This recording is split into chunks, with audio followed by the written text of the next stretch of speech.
That's me. Yeah. All right. Today, it's an important day. It's Friday. And you know what? It's the Ryan Carr Show live here from sunny Chicago, Illinois. We have a special guest today, Mr. J.R. Adams. We're bringing you guys the stunt news, the union news, and the entertainment industry update. My beautiful co-host. Hey guys, I'm Natalie. I'm an actress, screenwriter, and SAG-AFTRA board member. SAG-AFTRA board member. Natalie and I, we met via the internet talking about this kind of stuff. We want to hear what you guys have to say, your comments, questions about some of the union stuff. I have a lot of questions. I don't always know all the answers, but Natalie's very helpful with us finding out the information and the answers we need from the union stuff. Just a quick thing. We have an important social event coming up. It's not social. I mean, it's important. It's like, what would you call the committee? We're populating the Stunt and Safety Committee. For Chicago, yes. For Chicago, for the local. And you don't actually have to just be a stunt person to go to the committee. The email should have gone out to everybody by now. I know all the stunt people have gotten the emails. I've definitely forwarded the email to quite a few people. The Stunt and Safety Committee, we will be nominating chairs, and we will be going over our mission statement, which I've been putting a lot of thought into. I mean, it's like the mission statement for the committee is very important. I think it has to be something that encompasses not just the stunt people, but all the actors, all the members in the Chicago local. And also, it's just something that we need to really focus our time on, making sure that we're speaking for everybody, that it's for all the members as a whole, for the good of all the members. So I'm excited about the committee. That's December 11th on Monday at 6:30.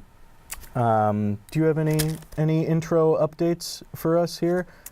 Just to reiterate that it's not just for stunt performers. It's the Stunt and Safety Committee meeting. So actor performers, please show up. This is going to include things from women and safety on sets. Just think of any kind of safety-minded thing, and if you care enough about it, please come out and join us. We would love to say hi and talk. So. Yeah. Right now, we're crossing our fingers, and definitely in our thoughts is all of the fire and stuff going on in Los Angeles. Some people, if you're taking a little bit of a reprieve from California, if you happen to be in town, SAG-AFTRA members, come on by to the Stunt and Safety Committee. You will have a great time, and there will be food. Hopefully not Panda Express. Interestingly enough, we have a board appreciation. It's a staff appreciation dinner, luncheon that we're going to right after the show today. Busy day for us here on Friday. Our friend Jay, he came and watched Mystery Science Theater with me last night, and we got to have a fun little sleepover, totally platonic, just two guys hanging out watching Mystery Science Theater. But that was a really, really good time. If anybody wants to come on the show, especially a stunt person, anyone involved in the industry, we're starting to actually get some people scheduled into the new year, into January, February, getting our interviews in here on the show. We actually took a little time off. It's that time of year where everybody's super duper busy. Black Friday sales going on. I broke my phone. Now I got this super duper turbo phone case. I am the guy with the toughest phone case in Chicago. I dare someone to challenge me. I actually helped out a buddy too, a producer friend here in Chicago, Mr. Jordan Vintrist. Jordan is working on his production company, which is Norwich Gate Pictures. They're working on some very interesting projects. They have something called the Blackwood Prophecies. And I wanted to give a quick shout out there for Jordan. Keep an eye out on Facebook for the Blackwood Prophecies and stuff going on with Norwich Gate Pictures. And Joe and Joe Media. I bumped into my good buddy Joey Lamp. He's helped us on a couple Ninja Club projects. It's always good bumping into Joey Lamp. I think he's in with Norwich Gate Pictures too. So enough is enough out of me. Let's talk to a big deal stunt guy, just because he's one of the nicest guys in the business. Bob, is Jay in the building yet? Yes, we want to welcome stuntman from the show The Outsiders and the movie Batman vs. Superman. Welcome J.R. Adams. J.R. Adams, rock and roll. Welcome, Bill Common. How are you Great. doing, dude? Good, man. Thanks for having me. Bob overstepped a little bit. Big time stuntman is not. I'm just Jay. You were a Just super happy to nice work guy. with you. I mean, we had a lot of fun chilling out and watching Mystery Science Theater last night, and I realized that yes, you are a pretty fun-loving normal guy, man. Hey, you know, life's too short to be all crazy and all upset about stuff, so you gotta have fun. So I would do as much as possible. One of my friends, Big Tully, every time I go out walking around Chicago with him, people recognize him because he's from Chicago, so he like went to high school here and stuff. But he has like one of those gentle giant personas where it's like he's such a big guy, you don't really know what to think of him.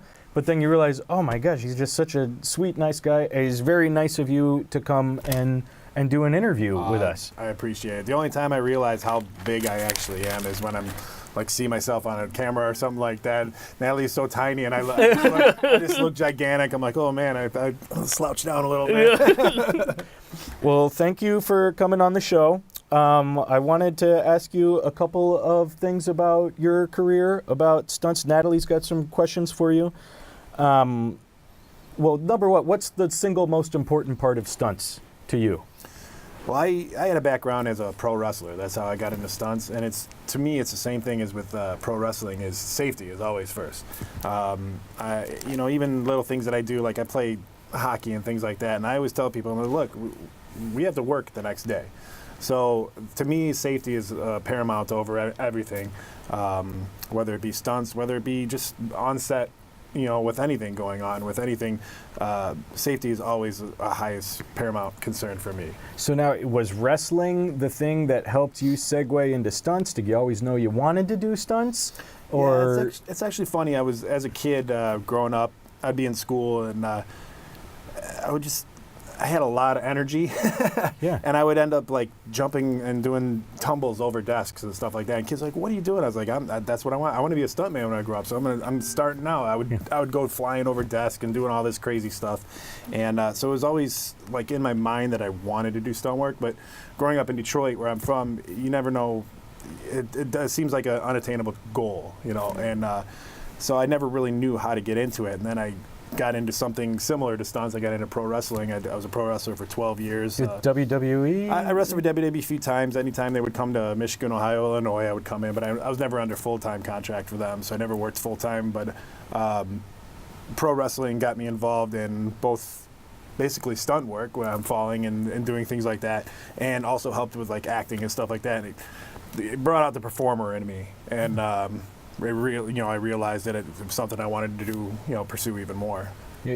It's part of being a stunt guy is the constant hustle of trying to find a stunt job. Mm-hmm. It's like, it's amazing being young and seeing that, oh my gosh, stunt people are real. And then you're like, wow, I can't believe that's a job. I can't believe people get paid to do that. That's so much fun. Yeah. But part of it is you got to travel. Mm-hmm. You got to go where the money is, Yep. Where the productions are happening. You live in Detroit, you're here in Chicago. Did you check out any of the productions here while you were in town? Yeah, like you said, I mean, that's, a lot of actors don't realize what we kind of go through, because actors always go through their agents to get gigs, no matter where it is. We don't. We actually network ourselves with the stunt coordinators, and that's how we get our work. So you have to be constantly, you go where the work is. I know Chicago's got a bunch of shows that work here. It's very close to Detroit. We're only 4.5 hours away. This is where I want to kind of extend my brand a little bit more and try to get some work out here. So I come out here to meet coordinators and with whoever I can, whoever's not too busy, I can just go and say hi real quick. And yeah, that's how you have to go wherever the work is, Yeah. And it's like any advantage that you can take with social media or being a part of any of the online stunt databases, registries. It's like, are you on any of the stunt? Oh, absolutely. Yeah, I'm a big proponent of technology and social media awareness. That's the way the world's going. Right. Obviously, there's still old school coordinators that want hard copies and things like that, and that's cool. That's how they came up, and that's what they want. But everything is turning to more social media stuff. That's how you get your name out there. A lot of times, you can put videos of gags that you've done. All those stunt databases are great because a lot of stunt coordinators are using those to find people. They have, okay, I need a guy this size. They can punch it in, and they can find exactly who they need. So it's to me, I always tell anybody, get on as many databases as you can because you never know which coordinator is using which one. Get on all of them you can, get your face out there as much as possible. It's just like different menus. It's like different restaurants, You got to get your face on some type of menu. If you're on all the menus, then they can order Ryan Carr every night for dinner. And who wouldn't order Ryan Carr every night for dinner, I would. Well, that's cool. Outsiders was a big show. I mean, you guys had a huge fan base. So what's the process of someone being like, you know what, you kind of look just like this guy. Do you want to be his stunt? Was there some story behind that? Or? Yeah, I'll tell you what, I lucked into it completely. I had some guys that really looked out for me, some established stunt guys, Ely Barda from the Detroit area, who's a great guy, really was monumental in helping me get the gig doubling for Ryan Hurst. Years before, I had longer hair and longer beard, and people would always say, "Oh, you look like Ryan Hurst. You look like Opie from Sons of Anarchy." I had never watched Sons of Anarchy. I didn't know who that was.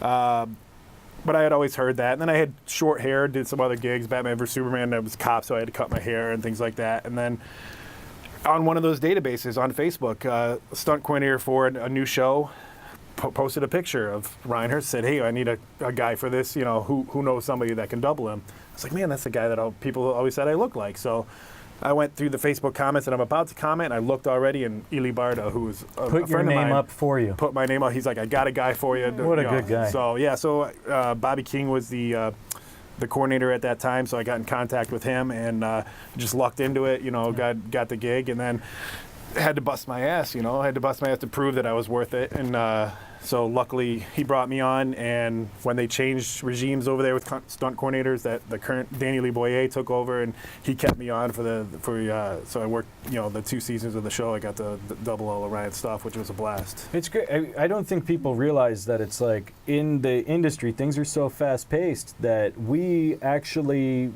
do have to communicate in a way where it's like you respond almost instantly. Yep. Like your best weapon is your phone, or now maybe even your social media, right? So I think that people, they say, oh, how do I get started in the industry? How do I become a stumper? Find a mentor. Find somebody who's willing to take you under their wing and kind of show you the ins and outs of really getting started with the union, getting started with the SAG stuff. 2 minutes.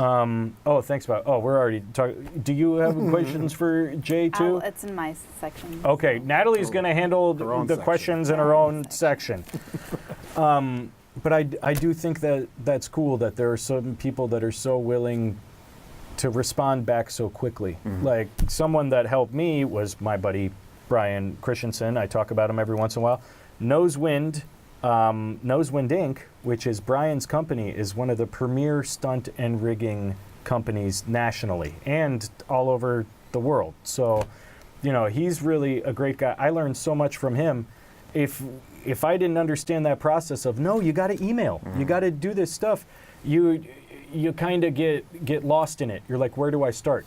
Someone who's a mother of an actress called me through the show and everything. I must have talked with her for 4 hours about helping her get her daughter started in Los Angeles versus getting started in Chicago and everything else. It's like, it's amazing how willing some people are to point you in the right direction. And a lot of times that direction is towards the union.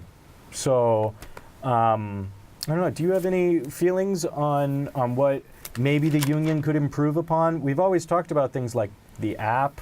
Well, that's coming in the next section.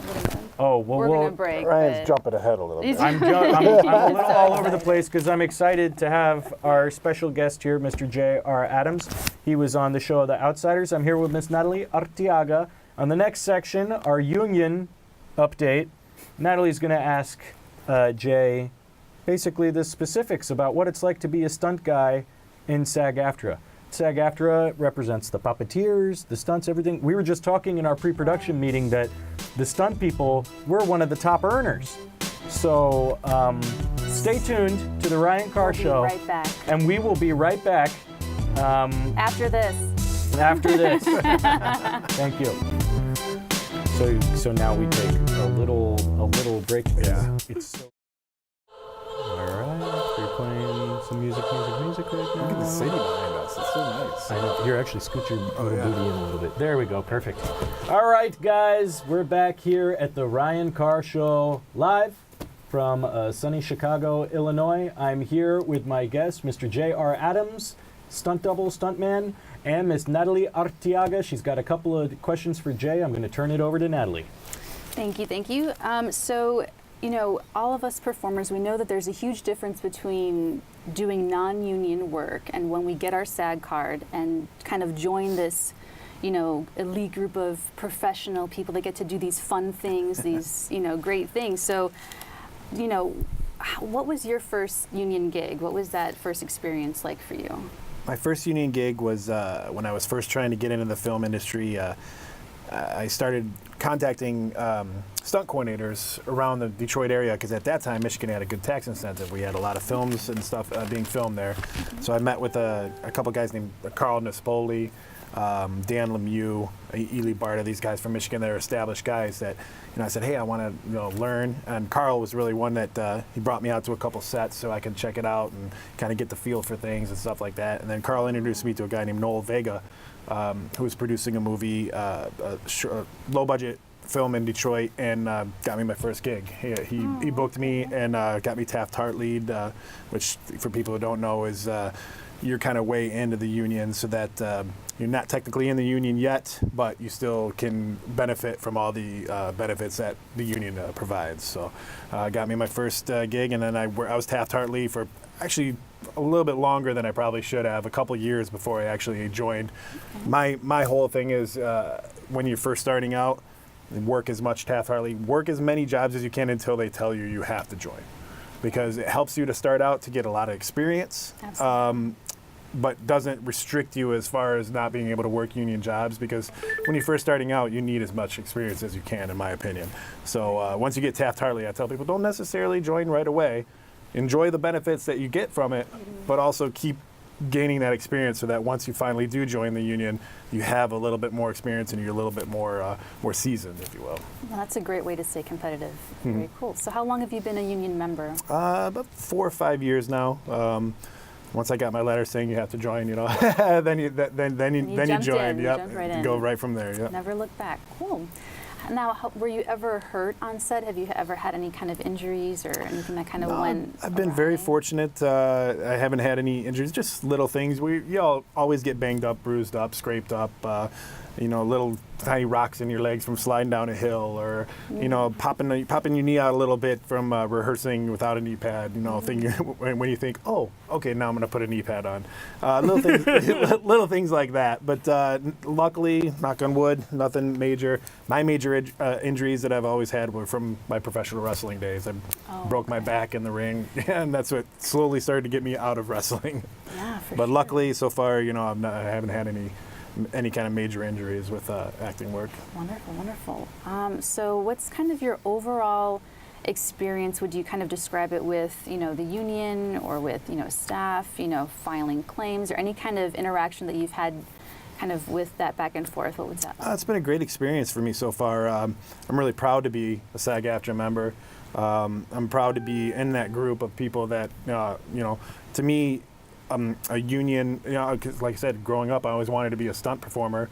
Didn't really know about unions and things like that, but when I realized and started learning about it, that's something you reach for. That's like a goal of yours. It's a milestone. Absolutely, to be a SAG-AFTRA stunt performer. You get your own amazing. menu in New York. They have a SAG menu for those actors, and it's like slightly discounted because Right. I know actors are starving. Yeah, yeah. So I mean, it's a great experience. Any dealings that I've had with the union, I've had to file a couple of small claims here and there. They've been resolved. I have a current claim going on right now that but that's just part of the business. I mean, Right, and you're being helped. You're being, you're not absolutely. being Yep. left in the dark. It's the stunt. I've been, and when somebody can't help you, they refer you to who can. Like I've dealt with some local reps here in Chicago that said, this is a little bit too much for me. Go to the stunt committee in LA, and they'll help you. But we're going to have a stunt committee here in Chicago. We're going to have our stunt and safety committee, so we'll be able to refer you to who you I'll need be to calling talk to. Ryan. Yeah. Okay. So that sounds pretty great. Well, is there anything that you'd like to see your union do for you? Is there anything that you that maybe there's a hole that needs to be filled somehow, or? I mean, to me, it's hard. I understand how it is. It's hard. Sometimes the claims, I think, take too long. But I understand the union's big. We have a lot of members, and there's always going to be, you're not the only person that they're trying to take care of. So I understand that, but it can be, from a performer's point of view, sometimes you're just waiting and waiting and waiting. But we don't also understand what the board members and the things like that, what they're going through, and you don't necessarily see the action that they're taking. So to me, I think what would help a lot more is a lot more communication. If you do have a claim or anything like that, instead of just filing the claim and then just waiting, I think, to me, I think that whoever is filing those claims for you in the union, a little bit more communication just to kind of let you know where in the process you're at. Because when you file a claim, you kind of wait and you don't hear anything until it's either resolved or not resolved. So I think a little bit more communication would be better. I think direct deposit with residuals and things like that, they've talked about it for a long time, but I mean, they've been talking about it for at least a year now. I think that's going to be huge for performers because we're always waiting on checks. It's going to save money. Yeah, and Save paper, save checks trees. for Plus, 0.0. you know how it is. We have that app that we can go to, and it's cool. You can see your residuals, but you see them, and it's like, all right, when am I going to get it? Come on. Mail it. Yeah, exactly. It could be in processing or mailed, and then sometimes it's in processing, and you're like, I could really use that money, if you want to. So I think direct deposit is going to be a huge thing once they finally get that rolled out. Well, it is in beta testing, so it will roll out, at some point. But I think your note on communication is probably one of the best feedback items I've ever gotten. Now, just really quickly, so the board members, those are all volunteer positions. So Ryan and I are volunteer board members that we got, voted in. The staff are the people that are actually processing the claims and doing research and all of that kind of thing. So a lot of people don't realize the difference between the board and the staff. Yeah, I Right, used bad so- wording when I said Oh, the it's board. okay. Yeah, It's but for yeah. that. It's for everybody It's wonderful else. to clear up because what the board is supposed to do, aside from disseminate the information to the community, I'm going to take something like this and I'm going to take it straight to the top. So like when I was in LA for convention, or when I'm doing the other work that I'm doing on the negotiating committee or other committee work, when I'm interacting with the people that can actually make something like that more, okay, I got it in my mind. Now I can go to David White, the National Executive Director, and have a conversation with him about that. So that's a direct member concern going, through the Chicago local board up to hopefully change things to get everyone on the same page and make everyone a happier performer in the end. Yeah, and I think that's going to help people because even if you don't necessarily have a resolution right away, but if you're kept in the loop as far as communication of what's happening, it kind of it actually makes you feel like the union is working for you. Right. You feel Whereas- better. right. I Whereas would in feel better if I, Absence of communication, you don't necessarily know what's going on. Well, people So I need think to that go helps. to the meetings too. You need to get your communications directly from the source, from an actual meeting, Right. and something that's completely objective. The staff members are supposed to be objective. The whole process is supposed to be very objective. It's all based off the facts, which some people love. So I think that's a big part of it too. Is Absolutely. go to and the meetings. The meeting Yeah. that we have on Monday at 6:30 at the KMRC, 1 East Erie, Suite 660 or 650, is that first meeting where we are voting for chairs. We're putting together a mission statement for the Stunt and Safety Committee, and we're populating it. So that's the forum that, if you have any kind of concerns, that's the legitimized forum that you're supposed to be able to go to get it to be going up through the chain to make that big difference. So once again, if you guys care about it, please come out because we need that feedback. Because otherwise, if I only know what's going on with actor performers who are ethnically ambiguous in their 20s and those problems, I'm not doing my community service by not including everyone else's concerns. And Another thing too is just know your contracts as a performer. Yes. That's oh a my big God, thing. That's Know what your Pete Love that. Antico That's said. it. That's what Pete and I'm Antico guilty said. of it too. Number There's been one, things that I wasn't aware of, and then I find out later, you know, and from reading the contract, I'm like, oh man, I've got to get this fixed. You know what I mean? So, and it's a daunting task because the contracts are so thick, they're huge, but that's how we make our living, and that's how you need to know your contract and know what you're owed. Because, in all honesty, if you're dealing with a PA, filling out your Exhibit G or anything like that, those PAs don't know. You know, a lot of times what the actual rules are. I've had to deal with that on a show where they tried to sign me out. You know, we were on location. They didn't get me back to base camp for an hour and a half, and then they tried to sign me out when they released me from set. I'm like, no, that's not how it works. Not how so it just works. little things like that, you got to know your contract. I think that's huge. Here in Chicago, obviously we're working on one right now. We're big on producing our own content. Everyone keeps saying it, even in the board meetings and stuff, people are stressing the fact, produce our own content, flip those scripts, make them SAG projects, and play the field. Play the produce your own content field. I had someone who is a very great adult gymnastics student. She used to come to adult gymnastics class. And she is now producing her own content and producing her own SAG content. And she said to me, Ryan Carr, would you like to help me and stunt coordinate this content? I am also asking one other person. And then she told me who it was. And I was like, well, if you tell that person that if they don't take the job, Ryan Carr's going to do it, I guarantee you they're going to take the job. So, of course, she told him. And now he's stunt coordinating her thing, and I'll stunt coordinate the next one. But shop around. You can actually have a lot of different resources. People are so much more reachable nowadays than anyone realizes. When somebody tells you, oh, you know what, I got your back. You don't need to come and hustle or meet any stunt coordinator face-to-face or reach out to them or email them or create your own point of contact for your own business and represent yourself as a stunt person. They're wrong. They are wrong. You tell them Ryan Carr said you're wrong, and I'm going to go and hustle anyway, and I'm going to go and get myself out there anyway, and a closed mouth don't get fed, right? So to a degree, depending on the market, get yourself out there. Use all these things as tools. And the Stunt and Safety Committee is a tool. It's a tool for all of us to get together in a room and actually, the first and most important thing is a mission statement. But from there, finally, a forum for people to address concerns where you're not going to get reprimanded for it. So it's not like you're not going to get uninvited to the Christmas party or something because you went there as an active union person trying to make your workplace a better space for all the stunt people or anything. Well, that's what you guys have it good here too in Chicago because you have an active SAG office. In Detroit, we don't. We have officers, but we don't actually have a brick and mortar building. We don't have meetings.